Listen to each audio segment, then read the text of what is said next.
Hi and welcome back to my channel. My name is Anne-Sophie, I'm a knitter from Belgium, and these are my summer knitting plans. I haven't made a knitting plans video in a while because I never really end up sticking to them, but for this summer, I really want to use most of the yarn that I have in my stash for summer knitting and really knit the projects that I have been wanting to knit with that yarn for over a year now for most of them. So I think talking through them might kind of help me solidify those plans in my own mind and actually knit these projects for once. They're kind of all these wardrobe staples. Some of them are projects that I've knit before and that I love so much that I want to knit them again because I wear them all the time. Without further ado, let's just start talking about the first project plan. So last summer, I got 5 balls of this Knitting for Olive cotton merino in the color Purple Elephant. This is the prettiest purplish gray I have ever seen, but unfortunately Knitting for Olive discontinued this color. So last summer I panic bought yarn for 3 summer tops or 1 summer top and a t-shirt, and that's exactly what I plan on doing with them. The first top I want to knit, I really want to cast on this summer, and that is a camisole number 9 by My Favorite Things Knitwear. I've knit a cami number 9 before, I wear it all the time. That one is in Knitting for Olive merino, and I think having a cotton merino option for even warmer days would just be terrific. The cami number 9 kind of looks like the camisole I have on right now with these folded edges, and the difference between the way this one fits me and the way my cami number 9 fits me is that this tank top has wider shoulders, and I think I'm going to modify the cami number 9 to have slightly wider shoulders. In that way I think I'll be making it more work appropriate, or I'll feel just the tiniest bit more covered up, which I think I would love. It also suits me a lot better, I think, to have wider shoulders, so that's what I'm going to be doing with this. The camisole number 9 is knit top down with folded stockinette edges, which are then sewn down, and it is knit on 3mm needles. I have made a gauge swatch with this yarn on 2.75mm needles, and with that I hit the intended range of 30 rows. So I'm not entirely sure whether I should knit it with those 2.75mm needles or whether I should knit it with the 3mm needles that I used for my first cami number 9 because I really like the way that one fits me. I do think merino is a little less stretchy than cotton merino, so maybe it does make sense to knit this with 2.75mm needles instead of 3mm, but I'm kind of still on the fence about that. If any of you have knit the same thing in Knitting for Olive merino and cotton merino before and could tell me some more about the gauge, please do in the comments. That would be incredibly helpful for me because I still haven't figured out which needle size I want to use, and I desperately want to cast this on. Now, with the yarn I'll have left over after knitting the cami number 9, I think I might try to whip out a Cumulus tee by the end of the summer. That's a petite knit pattern. It is a 1-stitch raglan with short sleeves and a v-neck or an o-neck. I think I'd love to knit the v-neck version. Of course, this is a fingering weight tee, and I've been thinking I would probably cast this on late summer, but I think it would be better to cast it on somewhere in August so I can wear it in the late summer, like in September or something, because, well, a fingering weight tee takes a long time to knit up. But again, with this one, I'm not sure whether I should be knitting it up with 3mm or 2.75mm needles. The Cumulus tee calls for 3mm needles, but I knit quite loosely, and cotton merino stretches because of the 70% cotton that is in here combined with the 30% merino. So the suggested gauge for the Cumulus tee is also on 3mm needles with a light fingering weight. That is suggested to be 28 stitches by 40 rows, so a slightly looser gauge,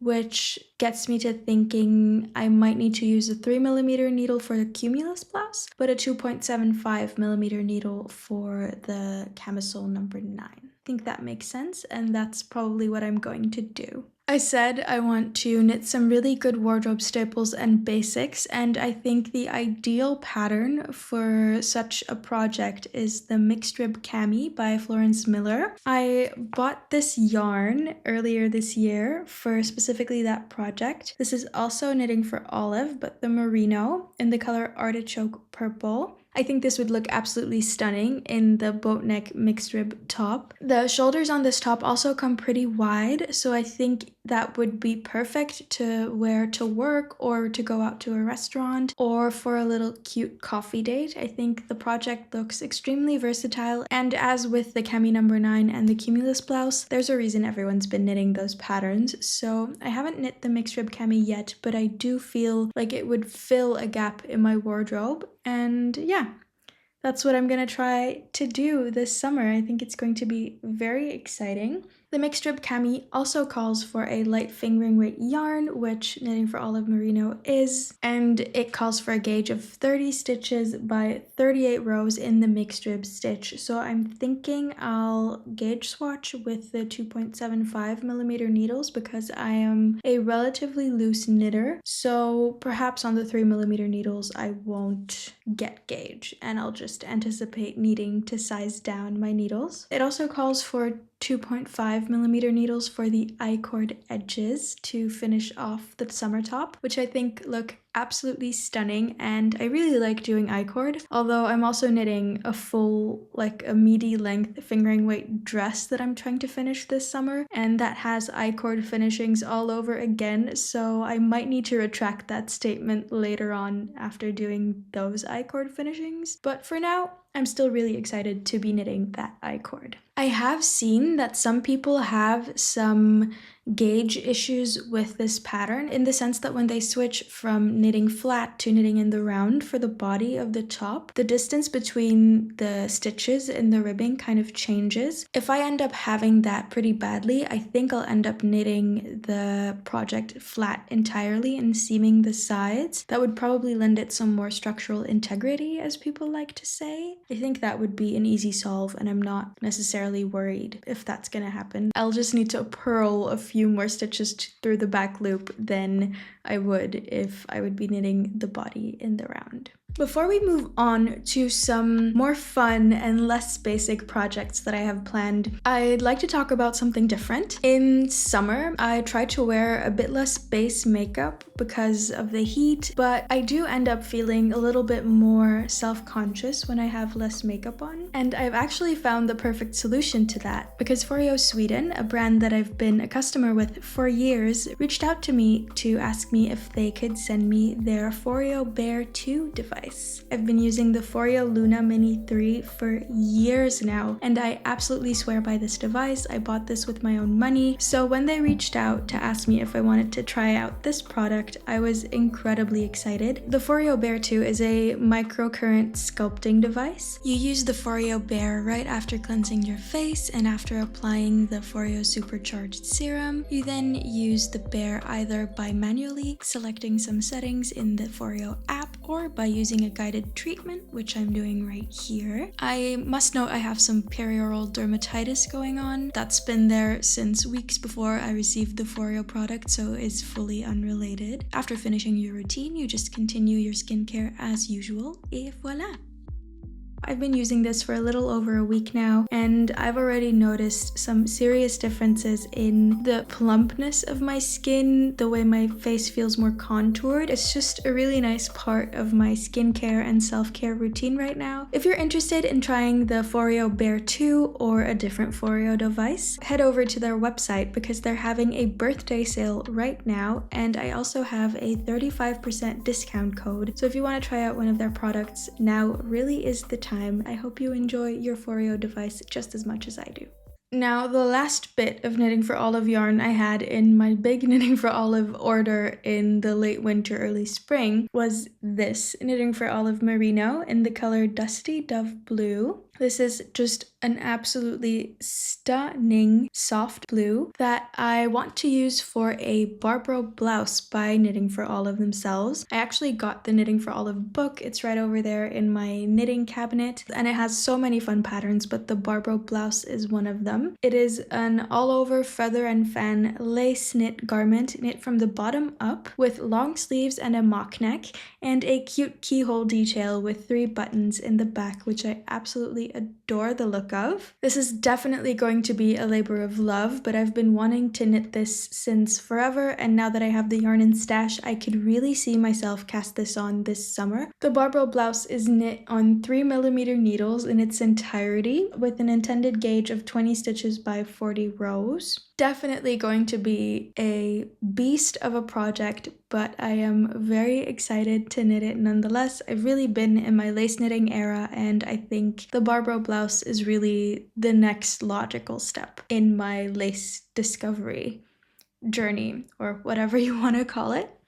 Now, if you've been paying attention to my yarn purchases and acquisitions, you'll know that I bought this tynn line by Sandnes Garn. I have 6 balls of the tynn line in the color putty, or 1015. I intended originally to use this for the Ophelia top with long sleeves. After wearing my anchor tee that I have by petiteknit, which I knit in Knitting for Olive pure silk in the color cream, I noticed that the underarms started yellowing a little bit from sweat and deodorant and everything, and I realized that with this top being tight-fitting, that would happen pretty fast, and I really don't want to knit a 3mm long sleeve top to have the underarms turn yellow. So I decided to change my plans, and I'm probably going to end up knitting the Ophelia top without sleeves with this yarn, but then I still have like 4 balls or something left over, so I'm just going to be knitting all the summer tops in this yarn, because white summer tops or like putty colored summer tops are perfect basics, and I think this would really help me in my pursuit of including more basics and good staple knit pieces in my wardrobe. I think one of those staple pieces could be the ILANA camisole by Never Not Knitting.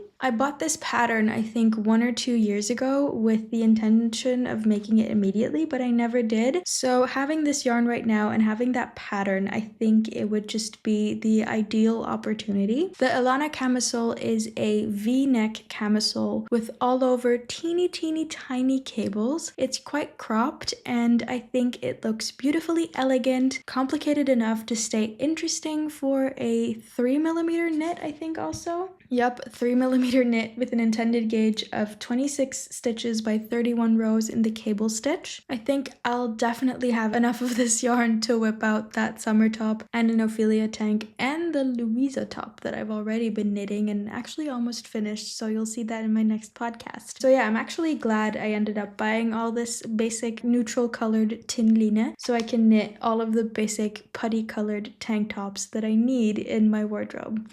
I desperately need, because I have so many cute summer bottoms, but then I want to dress it up with a cute top, and I don't have enough summer-proof knit camisoles, so we're gonna change that. 1 ball of tynn line in the color putty at a time. The Ophelia top then is suggested to be knit on 2.75mm needles with a gauge of 24 stitches by 36 rows. I am fearing I'll only be able to hit that gauge with 2.5mm needles, but I guess it'll be worth it because this top looks so pretty. It has, again, these wider shoulders that I think look really nice on me with beautiful lace edges along the V-neck, along the hem, and by the armholes. I think I'll need 2.5 skeins of the tynn line to knit that in my size. Maybe 3, I'm not sure, but I think I might just have enough to whip out a LOUISA top, an ILANA camisole, and an Ophelia top with these 6 balls of tynn line. Pray for me that I don't end up knitting the final bits of one of those camisoles and lose yarn chicken. I think I'm not being delusional with this, but I might be. But yeah, you know, if I am, I'll just buy another skein of yarn and it'll be fine.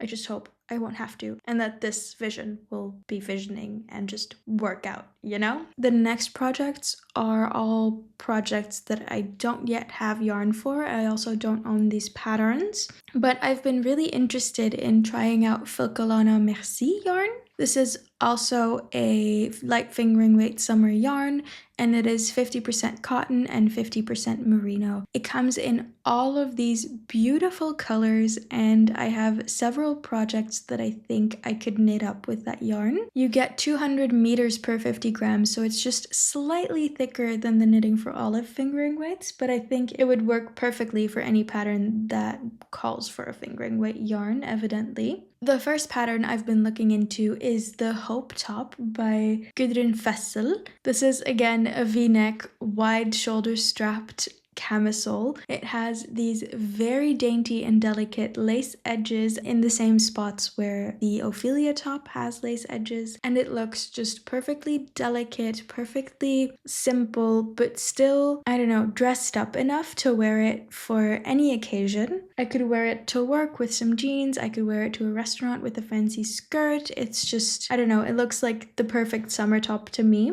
I think this would look really, really cute in a greenish hue. So I have 3 colors of the ILANA Merci noted down as options for this top. Those are the greenish grayish colorway called Tom Collins, the very woody foresty green colorway called Fern, and the sage green colorway accurately called Salvia. Another pattern I could see myself knitting up with ILANA Merci this summer is the Amelia blouse, which will soon be published by Solvara knitwear. This is again a long-sleeved fingering weight pattern knit with stripes and a feather and fan lace stitch pattern. This is a pattern I've been absolutely obsessed with ever since this designer has started teasing it, and I think I've found the perfect colors to use. The pattern calls for knitting for all of pure silk, but I think a cotton merino would work equally fine. I just won't be able to wear this pattern on really hot days because I want to avoid felting at the underarms, but I think it could work. The repeat Solvara knitwear has used in her sample is one with 3 colors, but when I look at her project page, I saw that she had over 1 ball for each color that she needed to use, so I was thinking maybe I could use 6 different colors and buy 1 skein or ball, I don't know in which form ILANA Merci comes, I think skeins, 1 skein of each color, and I've been looking into this color combination specifically. I'd like to combine the cherry blossom with the sweet plum, grape, fairy, blue violet, and flint. I think that would make for the most ethereal and stunning color gradient, and I am absolutely obsessed with this idea. If I don't end up casting it on this summer, you'll probably see me knitting it this fall, and I don't mind that it'll look slightly similar to my BARBROE blouse because I think I'll be getting a lot of wear out of both those garments every fall and every spring anyway. Maybe even during winter if it's not too cool. Now, aside from upgrading all of the summer tops that I have to wear in my wardrobe, I'd also like to have more cardigans to wear over all of these summer tops that I'll be knitting. Probably won't be knitting all of them. In any case, I need more cardigans, and I'd like to cast one on this summer with the Knitting for Olive Dusty Banana colorway in the merino held with their mohair. I've been taking months to figure out which specific cardigan I want to knit in this color combo. I have these cute little buttons that I bought a few months ago that I want to use, and I think I finally settled on what I'm going to use them for. It's actually 2 patterns. So I already own the petiteknit Copenhagen cardigan, which is a raglan slightly fitted cardigan. I'm thinking of knitting that but making it a tad oversized so it fits me a bit more loosely with a similar amount of positive ease to Cookie the Knitter's Diane cardigan. The Diane cardigan is a drop shoulder cardigan that I really want to end up knitting at some point as well, but for this pattern I'll just be using the base of the Copenhagen cardigan with the finishings of the Diane cardigan, because the Copenhagen cardigan has this 1x1 rib that doesn't necessarily fit my style, I think, or I don't love as much as the finishings on the Diane cardigan, but I do really want a raglan yellow cardigan. So I think I'm just going to merge these 2 patterns, see what that gives, and I hope it'll look absolutely beautiful and lovely. Both these patterns are written for a DK weight and knit up with 4mm needles, so I don't think it would be really hard to merge them. I think it should work quite seamlessly. I think I'll just be picking up the amount of stitches Petite Knit tells you to for the button band and everything, but use the instructions for the Diane cardigan to finish them. Stay tuned to see how that goes in my podcast. I feel like this was a little bit of a speed run, but I hope you enjoyed listening to me yap about my summer knitting plans anyway. Don't forget to check out the link and the code in my description box for the FOREO birthday sale. If you want to see which summer projects I've already cast on, check out my previous video, which was my last knitting podcast. I posted that about a week or two ago. Hope you have a lovely rest of your day and get to enjoy some wonderful knitting time, and I'll see you in my next video. Bye bye!